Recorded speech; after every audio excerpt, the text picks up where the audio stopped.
Assalamualaikum warahmatullahi wabarakatuh. Perkenalkan, nama saya Irawati dari Prodi Hukum Tata Negara 3D dengan NIM 05040424127. Di sini saya akan menjelaskan ketidakadilan dalam penegakan hukum untuk memenuhi ujian akhir semester yang diampu oleh Bapak Syamsuri MHI. Baik, pada kesempatan ini saya ingin mengangkat salah satu persoalan besar dalam ketatanegaraan Indonesia yang masih terus terjadi hingga saat ini, yaitu ketidakadilan dalam penegakan hukum atau yang sering kita dengar sebagai hukum tajam ke bawah tumpul ke atas. Ungkapan ini muncul karena masyarakat kecil lebih mudah dihukum dan seringkali menerima pidana yang berat. Sedangkan pihak yang memiliki kekuasaan atau status sosial yang tinggi justru dapat lolos dari hukuman atau memperoleh keringanan. Permasalahan ini penting untuk kita soroti, karena keadilan merupakan fondasi utama dalam pemerintahan Islam. Bahkan Rasulullah SAW menegaskan bahwa kehancuran suatu bangsa bukan disebabkan kurangnya kekayaan atau sumber daya, tapi karena ketimpangan hukum dan hilangnya keadilan. Baik, untuk menganalisis fenomena ini, saya mengaitkan dengan beberapa hadis Rasulullah SAW. Yang pertama yaitu larangan diskriminasi hukum.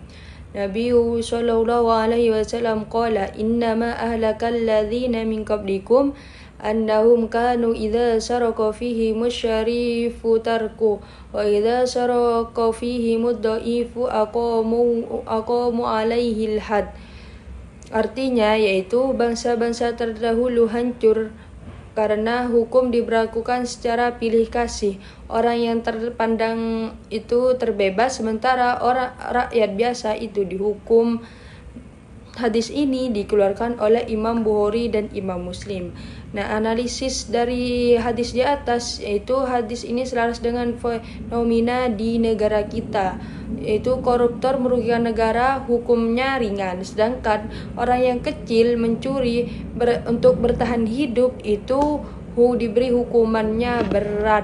Hukum yang tidak sama bagi semua golongan bertentangan dengan prinsip equality before the law yang diajarkan oleh Islam. Yaitu hadis yang kedua, yaitu pemimpin wajib menegakkan keadilan. Rasulullah SAW bersabda, sab'atu yadlihumullahu wa imamun adilun. Artinya yaitu salah satu golongan yang mendapat naungan Allah pada hari kiamat adalah pemimpin yang adil.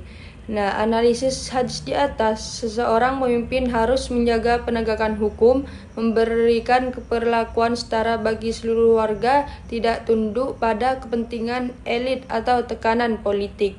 Maka aparat penegak hukum harus benar-benar independen dan bebas dari intervensi kekuasaan. Hadis ketiga yaitu kekuasaan adalah amanah. Rasulullah SAW bersabda, kullukum ra'in wa kullukum mas'ulun an ra'iyatihi.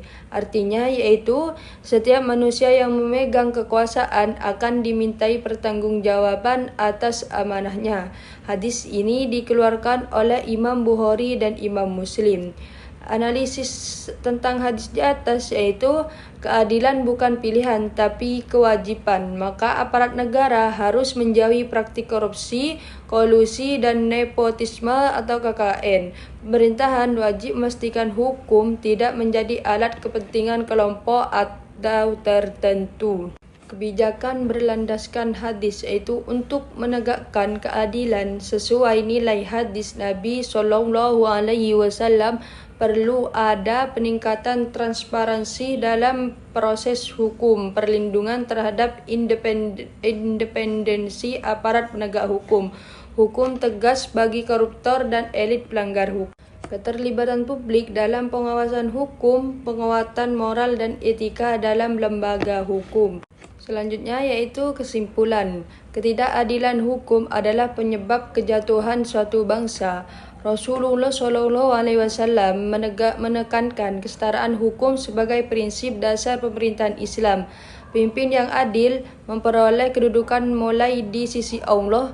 Indonesia harus memperbaiki penegakan hukum, khususnya pada pelanggaran kelas atas. Semoga nilai-nilai hadis hukum dapat menjadi pedoman untuk mewujudkan bangsa yang lebih adil, berintegritas, dan selalu dalam lindungan Allah Subhanahu wa Ta'ala. Sekian dari saya, Irawati. Semoga bermanfaat. Assalamualaikum warahmatullahi wabarakatuh.